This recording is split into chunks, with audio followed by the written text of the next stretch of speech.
Hello, and welcome to I Watched It With My Wife, episode number 4. I'm Jeremy, and I'm here with my wife, Sarah. Hello. And this week, we watched the Disney Plus original movie, Noelle, for Christmas. It stars Anna Kendrick and Bill Hader and Shirley MacLaine. Anna Kendrick stars as Noelle is the daughter of Santa Claus, and Bill Hader is Nick Kringle, the son of Santa Claus. And basically the whole movie is, Nick is supposed to be taking over the role of Santa, is not fitting into it, and so he runs away, and Noelle goes and finds him. In the end, they discover that Noelle is more apt to replace to be the next Santa Claus, and so she takes on the mantle and goes on the trip around the world. So, Sarah, what was your thought on Noelle? I thought it was really cute. I thought it was a good family-friendly Christmas film you could watch with anybody. I really liked the fact that she wasn't looking for love in this. Noelle was looking for her brother, not a romantic partner. I like the fact that she became Santa Claus, that we have not too many movies have women play Santa ever. So that's kind of like a modern theme of, women being able to do things that just, the modern, I don't want to get super into like feminism and everything, but, women should be able to do pretty much any job that a man can do. I don't think, unless it's like a standing up and peeing contest, I'm pretty sure women can do anything a man can do. And so I appreciate that they had a woman play Santa. I think that this is the first Christmas movie I've seen where they've had a female take over. Correct me if I'm wrong. Are there a lot of movies? There's not a lot of them. I think there might be one or two others, but I never really watched them. Yeah, this is it's a Disney Plus original. It's definitely kind of cheesy. Oh yeah, but it's cute. It's though. cute. It's far better. It was funny. It's far better than, something like Hallmark or Freeform does with their original movies, where they're all basically, oh, hey, strong, independent woman has to go back to her hometown for Christmas, ends up falling in love with a single guy back there, and gives up the life that she built for herself to go back home. Or whatever. Yeah, she... and I actually kind of really like that about that movie. Also, I want to say this. Last episode we discussed Planes, Trains, and Automobiles. This movie was funnier. I laughed more at this than I did at Planes, Trains, and Automobiles. I thought it was funnier. Yeah. It was. Maybe because it's fresher, because this just came out last year, and a lot of the stuff is a little more relatable to modern times. Yes, because a lot of the issues in Planes, Trains, and Automobiles have been solved since the 80s. They were probably hysterical at the time, but they didn't age well. I just thought they were all frustrating. But no, this movie was really cute. Bill Hader, really good comedian. Anna Kendrick, really funny actress, and pretty and funny, which you don't see a lot of women in Hollywood that are allowed to be both. It's kind of like one or the other. You can be pretty or you can be funny. I know women in real life who are both. Most women I know are pretty and funny. Yeah. I guess they did have that one scene in there where she sings the little thing to get the extra reindeer to come along. Basically, Snow Cone is in place of Rudolph in this movie. I'm a little surprised they didn't have her do a little bit more singing, since she is known for her singing talent on top of her acting talent. Mm-hmm. So, I mean, she was the star of some of the Pitch Perfect movies where she did her own singing. She has a few singles out there. So it's a little surprising to me that they didn't do more. But, it's Anna Kendrick is the star of this movie, so they're definitely going to have her do a little bit of singing in there. Oh, yeah, I think they had to. And I thought it was cute, too. And I liked how I just liked how they made it where the little reindeer, the baby reindeer, didn't come when she would sing. And then And then she'd have to call him, and it was just cute.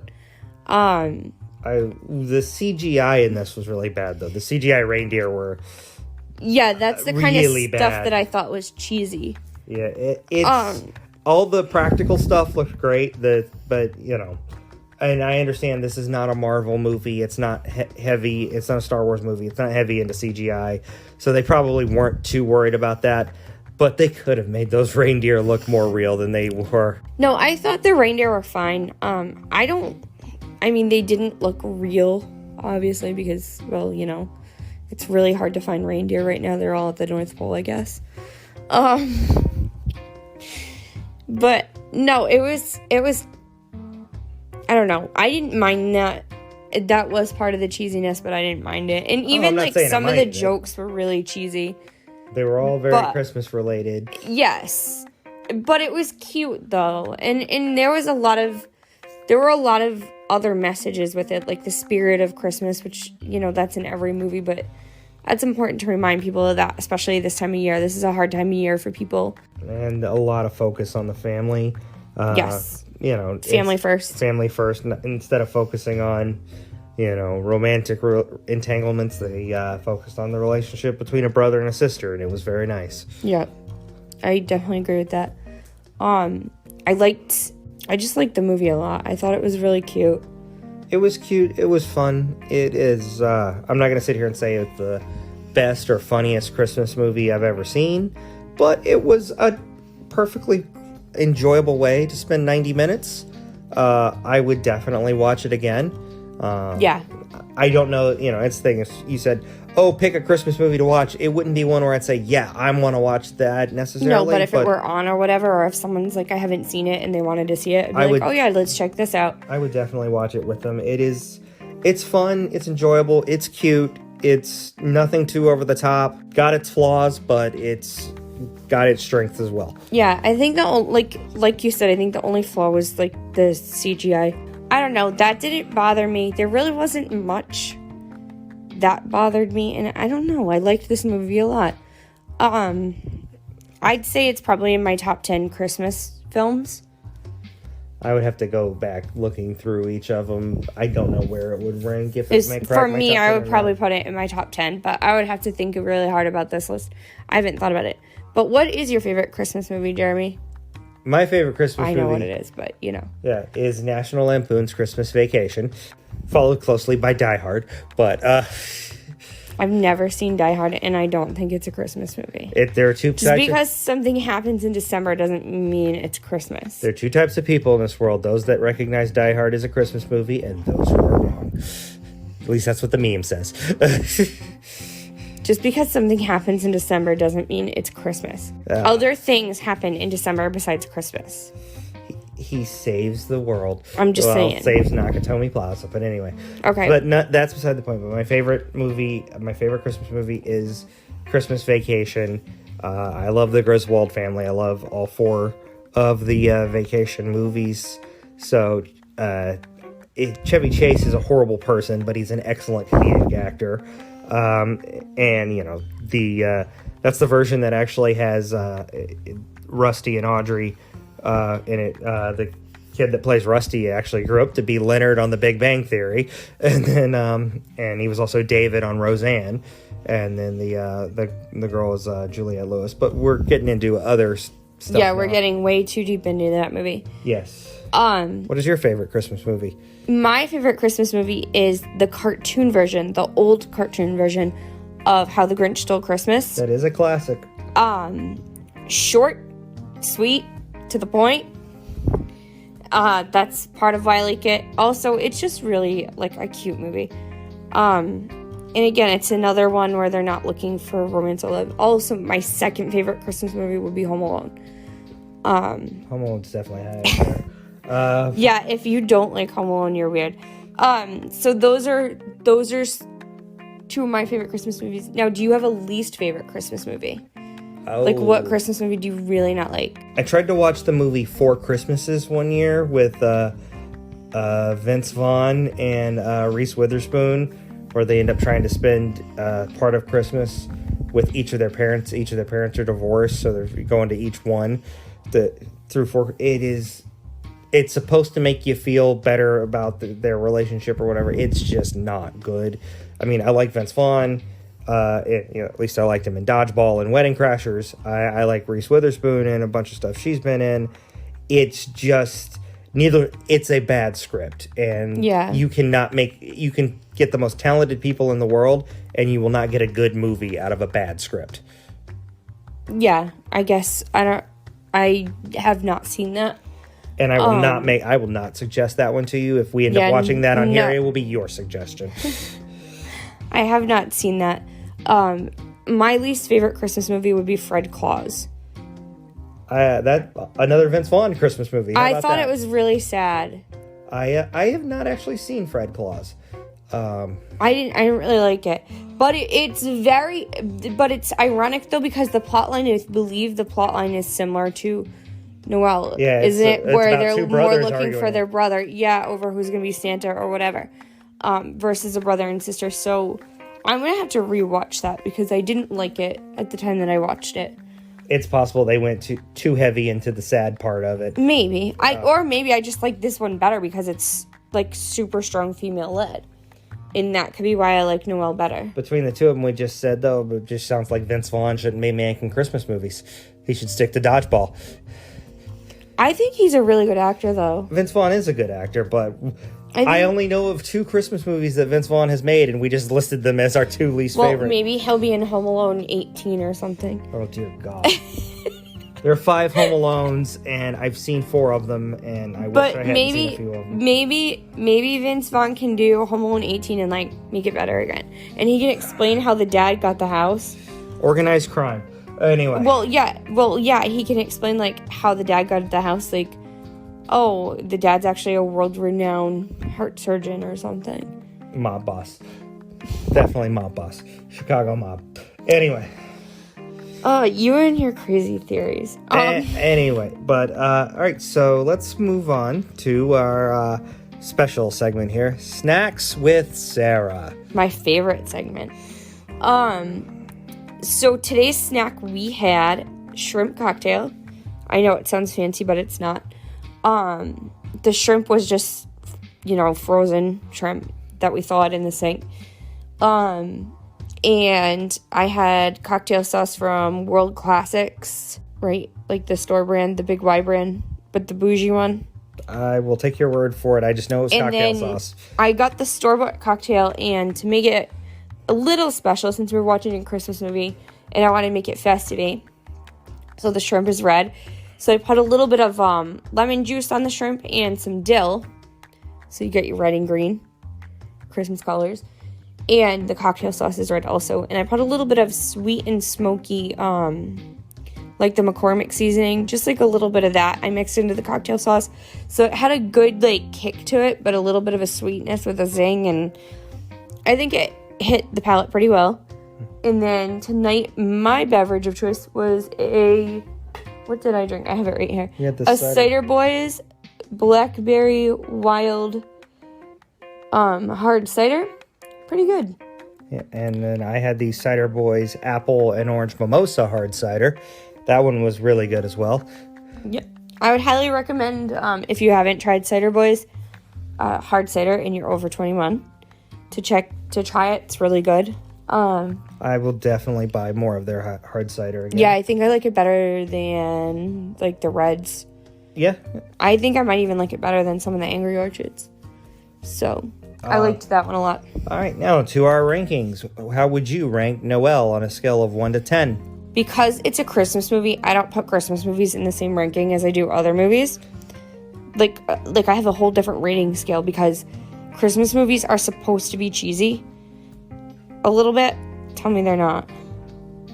A lot of them are. Okay, they're supposed to be a little bit cheesy. They don't have to be cheesy, but a lot of them are. So, I'm gonna rank, as for all movies in general, I would rank this movie a 7. For Christmas movies, I would give it a 9. Okay, yeah. I thought it was really good. There wasn't anything that disappointed me about this movie. For a Christmas movie, I give it about an 8. On the scale of all movies, just enjoyable. Like, if you took this plot line out of Christmas and put it in a different type of movie, probably 7, yeah. Yeah. The plot line itself is fine. It's nothing too original, but they did tweak it so that it's not the exact same. So yeah, I could, I would watch a similar movie not set in Christmas, but giving it the Christmas setting makes it far more watchable to me. Yeah. Oh, well, yeah, definitely. I don't know. I really liked this movie a lot. I would recommend it to anybody. I think it's going to be in my top 10 Christmas films. I really, really enjoyed it. Honestly, there wasn't anything that I was mad at about it. Maybe what we'll do is we'll go and list our top 10 Christmas films on our social media pages. We could definitely do that. All right, so one more thing I wanted to ask you was when the movie came out last year, there was a lot of buzz about it. And I noticed on some of the Disney Plus pages, people were saying that they cried watching it. I got to ask you a question. Did you cry? I did not cry. No. I did not cry either. I can see how it would make more emotional people cry. Closest it made me to crying is that we kind of watched it after a long day and I was tired, and so I was trying not to fall asleep during it, but it wasn't boring. The movie itself wasn't making me fall asleep. I don't really cry at movies. Like, how often do you see me cry at movies or TV shows? You cried when we saw My Sister's Keeper. Oh, well, yeah, that was about a girl dying. And then you cried once watching This Is Us. Okay. I cried during one episode of This Is Us. Well, considering that's a weekly cry fest for some people, I say crying once is only fine. One episode. And we only watched, 2 seasons of it? Yeah. Okay. And the episode that I cried at was the one where the dad died. Or, no, it was after he died. It was the funeral. And I just lost my grandfather. So... It was completely understandable. My grandfather passed away, right around that time. So, or we were having his funeral at that time, or it was close to his passing. Yep. So I cried watching This Is Us once. Only once. Not that I have to defend myself if I cry at a movie, but... I'm not sure why you're defending yourself. Because I don't cry at movies. But you asked, when have I seen you cry? I gave the 2 examples I had. Twice. But that will wrap up our review here of Noelle. All right, for the next episode... here, because it will be past the premiere access point, so we don't have to pay an extra $30 for it. I say we're gonna watch the live action version of Mulan. Ooh! Because it will, by the time this episode airs and we're ready to put the next one up, it will be in the free section of Disney Plus. Okay. So also, to our listeners, we want to know, what is your favorite Christmas movie? What is your least favorite Christmas movie? Did you cry watching Noelle? Let us know and hit us up on our social media pages or our website, withmywifepod.com, or our social media Facebook page, I Watched It With My Wife. Yeah, we're on Facebook, Twitter, and Instagram. Yeah, I Watched It With My Wife is our handle for all of those. Also, we have the email, I Watched It, withmywifepod.com. Yep. No, withmywifepod@gmail.com is the handle for our email. And yeah, definitely check out our website. You can find our other podcast, Caregiver Chronicles, on there. And you can also find our son's podcast, Racing with Remy, on there as well. And there's pictures, and Caregiver Chronicles is currently being transcribed into blog form. And eventually we plan on transcribing our other podcasts in blog form too. So if you're more of a reader and less of a listener, that would be a good way to stay up. That process does take a while though. So we're going to be honest with you, that does take a long time. Yep, so we're going to get those up as quickly as possible. But they take, as she said, they take a little while. All right, but thank you for listening, and we will see you on our next episode. In 2 weeks. Bye. Bye.